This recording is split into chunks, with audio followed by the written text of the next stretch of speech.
میں نے ایک ایک لفظ پر زور دیتے ہوئے ڈرامائی انداز میں کہا۔ ڈاکٹر صاحب نے تابندہ کو گلشن اقبال کے ایک فلیٹ میں آباد کر دیا تھا۔ یہ یہ آپ کیا کہہ رہے ہیں وکیل صاحب؟ وہ حیرت کا اظہار کرتے ہوئے بولی۔ ننھی بچی بننے کی کوشش نہ کریں فریدہ صاحبہ، میں نے زہر خند لہجے میں کہا۔ اس معاملے کی کوئی بھی بات آپ سے ڈھکی چھپی نہیں۔ کلینک میں آپ کا کوئی ایسا جاسوس ضرور موجود تھا جو آپ کو تابندہ اور ڈاکٹر صاحب کے تعلقات کی خبریں پہنچاتا تھا۔ جس دن آپ نے کلینک پر جا کر تابندہ سے پھڈا کیا، اس روز بھی آپ کے جاسوس ہی نے آپ کو تابندہ کی کلینک پر آنے کی اطلاع دی تھی۔ معزز عدالت یہ جاننا چاہتی ہے، اس روز آپ کس کی اطلاع پر تابندہ سے دو دو ہاتھ کرنے کلینک پر پہنچی تھی؟ وہ ایک دم برسوں کی بیمار نظر آنے لگی۔ پھر کٹہرے کی ریلنگ کو تھام کر اس نے شکست خوردہ لہجے میں جواب دیا، وہ اطلاع مجھے طارق شاہ نے دی تھی۔ منظر پھر اسی عدالت کا تھا اور گواہوں والے کٹہرے میں استغاثہ کا گواہ طارق شاہ کھڑا تھا۔ طارق شاہ کی حیثیت مقتول کے اسسٹنٹ جیسی تھی۔ وہ فاروقی کلینک کے تمام معاملات کا نگران بھی تھا۔ طارق شاہ مائل با فربہی ایک درمیانہ قد اور گورا چٹا شخص تھا۔ اس نے ہلکی سی داڑھی اور مونچھیں بھی رکھ چھوڑی تھی اور سر پر ٹوپی لگا رکھی تھی۔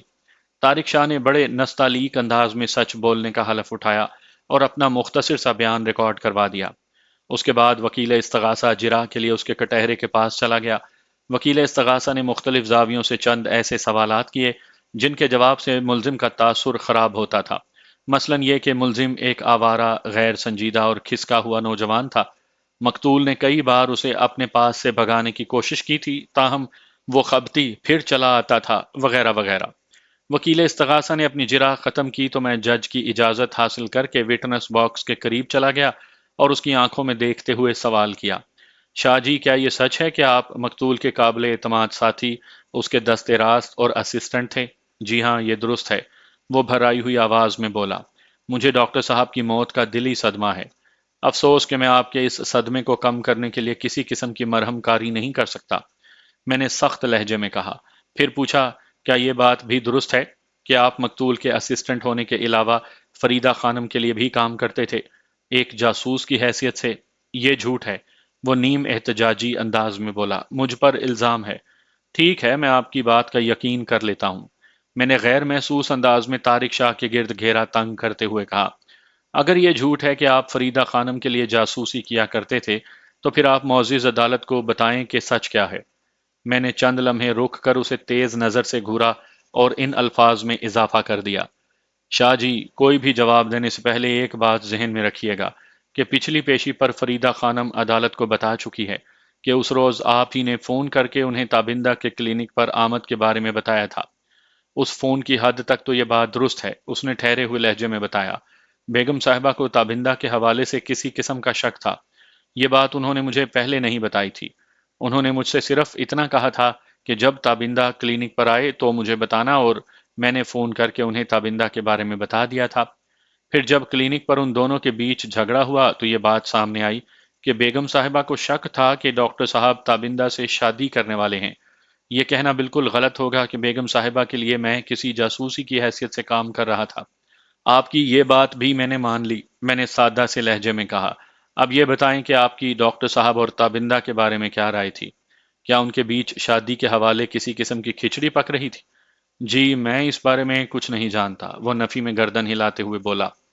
میں نے سخت لہجے میں کہا، اپنی موت سے چند ماہ پہلے ڈاکٹر سلیم فاروقی نے تابندہ سے شادی کر لی تھی اور اسے گلشن اقبال کے ایک فلیٹ میں رکھا تھا۔ کیا یہ بات بھی آپ کے علم میں نہیں؟ جی نہیں، بالکل نہیں، وہ پوری قطعیت سے بولا۔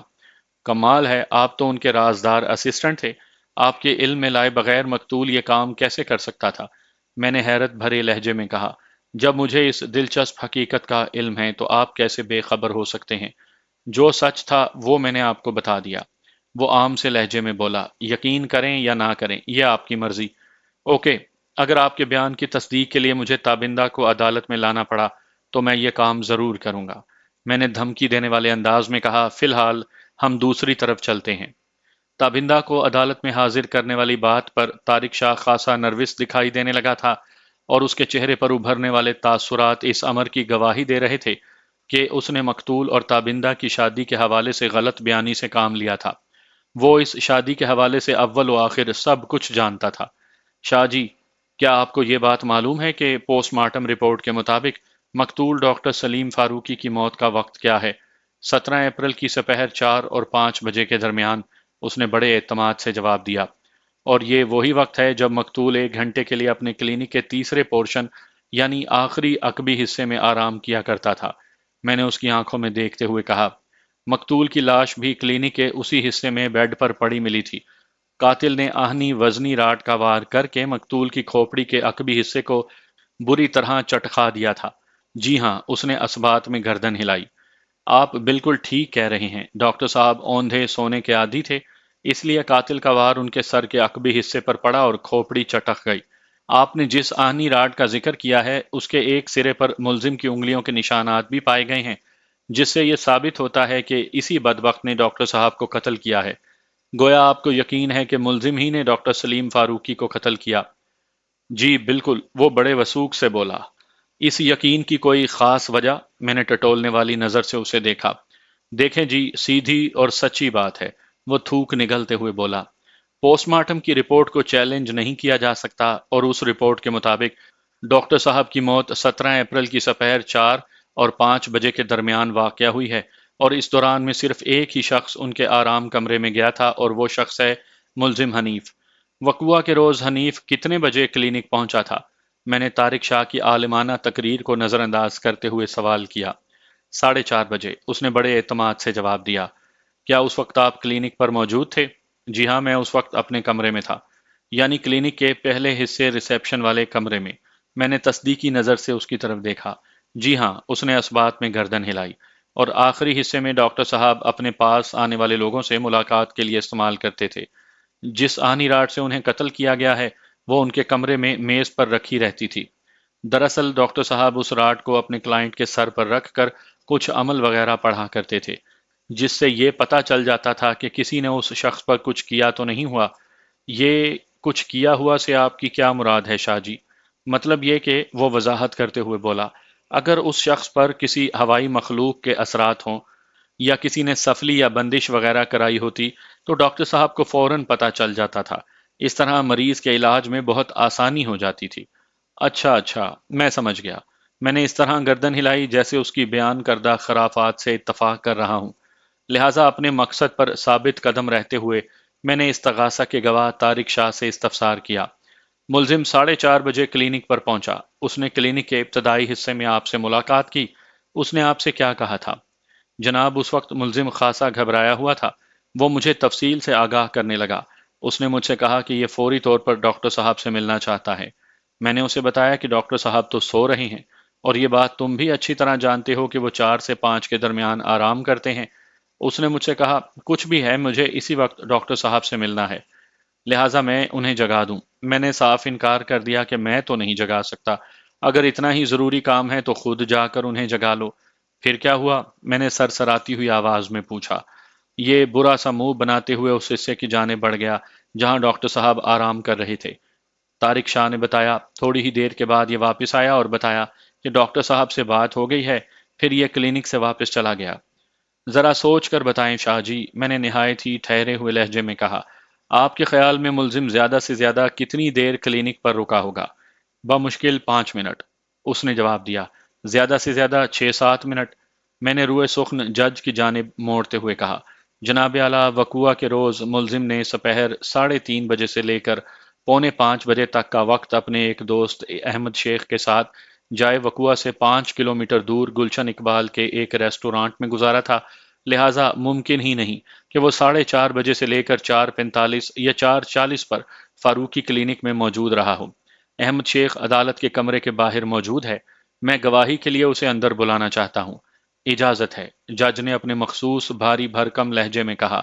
آئندہ 10 منٹ کے اندر احمد شیخ نے صفائی کے گواہ کی حیثیت سے عدالت میں پیش ہو کر حقیقت حال بیان کر دی۔ ملزم نے وقوع کے روز جو 1.25 گھنٹے کا وقت اپنے دوست احمد شیخ کے ساتھ ریسٹورانٹ میں بیٹھ کر چائے پیتے ہوئے گزارا تھا، شیخ احمد نے اس کی تفصیل بڑی جامع انداز میں پیش کر دی۔ شیخ احمد کی گواہی مکمل ہونے کے بعد میں دوبارہ طارق شاہ کی جانب متوجہ ہو گیا۔ جی شاہ صاحب، اب آپ کیا کہیں گے؟ جو سچ تھا وہ میں نے بتا دیا، وہ خفگی آمیز انداز میں بولا۔ یقین کرنا یا نہ کرنا آپ کا کام ہے، میں نے درست لہجے میں پوچھا۔ تو آپ کے خیال میں صفائی کے گواہ شیخ احمد نے غلط بیانی سے کام لیا ہے؟ جی ہاں، 100%، وہ بڑے وثوق سے بولا۔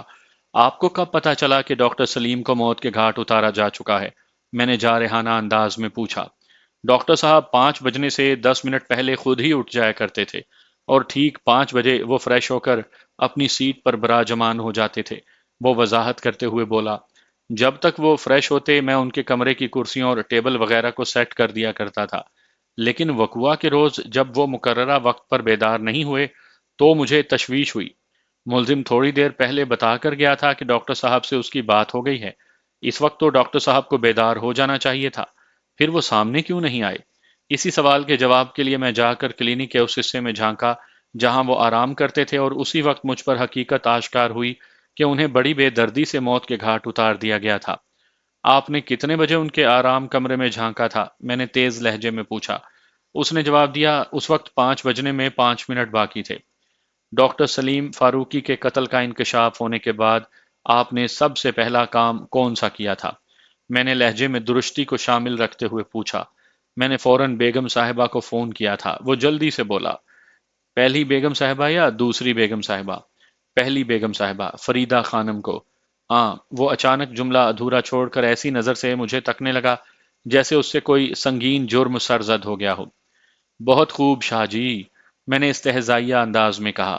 تھوڑی دیر پہلے تو آپ بڑے دعوے کے ساتھ یہ کہہ چکے ہیں کہ آپ کو مقتول اور تابندہ کی شادی کا کچھ علم نہیں، اور اب پہلی بیگم اور دوسری بیگم کا حساب بخوبی بیان کر رہے ہیں۔ یہ کیا انداز ہے شاہ جی؟ وہ میں کنفیوز ہو گیا تھا۔ وہ کپ کپاتی ہوئی آواز میں لنگڑی وضاحت کرتے ہوئے بولا۔ میرا مطلب یہ تھا کہ میں نے ڈاکٹر صاحب کی بیگم فریدہ خانم کو فون کیا تھا۔ شاہ جی، آپ کنفیوز نہیں ہو گئے تھے بلکہ ابھی تک کنفیوز ہیں، میں نے اس کی آنکھوں میں جھانکتے ہوئے طنزیہ لہجے میں کہا۔ خیر، میں بھی آپ کو اتنی آسانی سے چھوڑنے والا نہیں۔ تو آپ نے ڈاکٹر سلیم فاروقی کو مردہ حالت میں پڑے دیکھ کر فوراً ان کی بیگم فریدہ خانم کو اس واقعے کی اطلاع دی تھی؟ جی، میں نے ایسا ہی کیا تھا، وہ قدرے سنبھلتے ہوئے بولا۔ آپ نے 5 منٹ کم 5 پر ڈاکٹر سلیم فاروقی کو مردہ حالت میں پڑے دیکھا۔ میں اسے سنبھلنے کا موقع نہیں دے سکتا تھا، اور فوراً آپ نے فریدہ خانم کو فون کر دیا۔ یعنی جب آپ نے یہ فون کیا تو اس وقت 5 بجنے میں 4 منٹ ہوں گے، یا 3، یا 2، یا زیادہ سے زیادہ 5 بج چکے ہوں گے، ہے نا؟ جی ہاں، اس سے زیادہ نہیں، وہ اس بات میں گردن ہلاتے ہوئے بولا۔ لیکن فریدہ خانم نے اپنے بیان میں معزز عدالت کو یہ بتایا ہے کہ آپ نے ٹھیک 5 بج کر 25 منٹ پر انہیں فون کیا تھا، اور وہ ٹھیک پونے 6 بجے کلینک پر موجود تھیں۔ آپ اس سلسلے میں کیا کہیں گے؟ میں کیا کہہ سکتا ہوں؟ وہ کٹہرے کی ریلنگ کو تھامتے ہوئے بولا۔ اس کے چہرے پر بے پناہ خوف ابھر آیا تھا۔ آپ کیوں نہیں کچھ کہہ سکتے؟ میں نے نفرت بھری نظر سے اسے گھورا۔ بڑے آرام سے کہہ دیں کہ وقت کے معاملے میں فریدہ خانم جھوٹ بول رہی ہیں، جیسا کہ ملزم نے جھوٹ بولا تھا کہ وہ 3:30 بجے سے لے کر پونے 5 بجے تک گلشن اقبال کے ایک ہوٹل میں بیٹھا تھا۔ پانی، وہ کٹہرے کی ریلنگ کو تھامے تھامے اپنے خشک ہوتے ہونٹوں پر زبان پھیرتے ہوئے منمنایا۔ پانی ملے گا، ضرور ملے گا، مگر سچ بولنے کے بعد، میں نے ایک ایک لفظ پر زور دیتے ہوئے بے رحم لہجے میں کہا۔ بتاؤ، تم نے ڈاکٹر سلیم فاروقی کو کیوں قتل کیا؟ اس سے پہلے کہ وہ میرے سنسنی خیز سوال کے جواب میں کچھ کہتا، اس کی ٹانگیں کپ کپائیں اور وہ دھڑام سے کٹہرے کے فرش پر گرا اور بے ہوش ہو گیا۔ پچھلی پیشی پر میرے تیکھے سوالات اور طارق شاہ کے ڈرامائی طرز عمل نے اس کیس کا نقشہ پوری طرح کھول کر رکھ دیا تھا۔ جج نے طارق شاہ کو شامل تفتیش کرنے کے احکام صادر کر دیے تھے۔ جب شاہ جی کی گردن چھری کے نیچے آئی تو اس نے اپنی زبان سے حقیقت حال بیان کر دی۔ ڈاکٹر سلیم فاروقی کے قتل کا اقرار کرتے ہوئے اس نے بتایا کہ یہ کام اس نے فریدہ خانم کی شے پر کیا تھا۔ آلہ قتل یعنی وہ آہنی راڈ جو مقتول کی میز پر رکھی رہتی تھی، چند روز پہلے طارق شاہ نے اس پر ملزم کی انگلیوں کے نشان حاصل کر کے اسے غائب کر دیا تھا، اور ڈاکٹر کے استعمال کے لیے اس کی جگہ اس کی جڑواں راڈ میز پر رکھ دی تھی۔ ڈاکٹر فاروقی نے عقل مندی کا مظاہرہ کرتے ہوئے یہ دونوں ایک جیسی راڈ اس لیے بنوائی تھیں کہ ان میں اگر ایک ادھر ادھر ہو جائے تو اس کی پڑھائی والا مخصوص کام نہ رکے۔ فاضل راڈ طارق شاہ کی تحویل میں رہتی تھی، لہٰذا اسے اس ادلی بدلی میں کسی قسم کی مشکل پیش نہیں آئی، اور اس نے دستانے پہن کر اس آہنی راڈ سے اوندھے سوئے ہوئے ڈاکٹر کو موت کے گھاٹ اتار دیا۔ جس کے ایک سرے پر ملزم کے فنگر پرنٹس موجود تھے۔ اس طرح طارق شاہ کی نشاندہی پر پولیس نے ملزم کو گرفتار کر کے ڈاکٹر سلیم فاروقی کے قتل کے الزام میں حوالہ عدالت کر دیا تھا۔ جب طارق شاہ کے اقبال جرم پر فریدہ خانم کو شامل تفتیش کیا گیا تو پہلے تو وہ اس بات سے انکار کرتی رہی کہ وہ بھی شریک سازش ہے، لیکن جب پولیس نے اپنی مخصوص تفتیشی ہتھ کنڈے استعمال کیے تو وہ زیادہ مزاحمت نہ کر سکی اور اسے بھی اقبال جرم کرتے ہی بنی۔ واقعات کے مطابق فریدہ خانم کو اس بات کا یقین ہو گیا تھا کہ تابندہ سے شادی کے بعد ڈاکٹر سلیم فاروقی اسے طلاق دے کر فارغ کرنے والا ہے، لہٰذا اس نے طارق شاہ کے ساتھ مل کر ڈاکٹر فاروقی کے قتل کا منصوبہ بنایا تھا۔ فریدہ نے اسے یہ پیشکش کی تھی کہ اگر وہ ڈاکٹر کو موت کی نیند سلا دے تو وہ نہ صرف یہ کہ فاروقی کلینک اس کے حوالے کر دے گی بلکہ اس سے شادی بھی کر لے گی۔ طارق شاہ کو جب پانچوں انگلیاں گھی میں اور سر کڑاہی میں نظر آیا تو وہ بلا چون و چرا فریدہ خانم کی پیشکش کو قبول کرنے کے لیے تیار ہو گیا تھا۔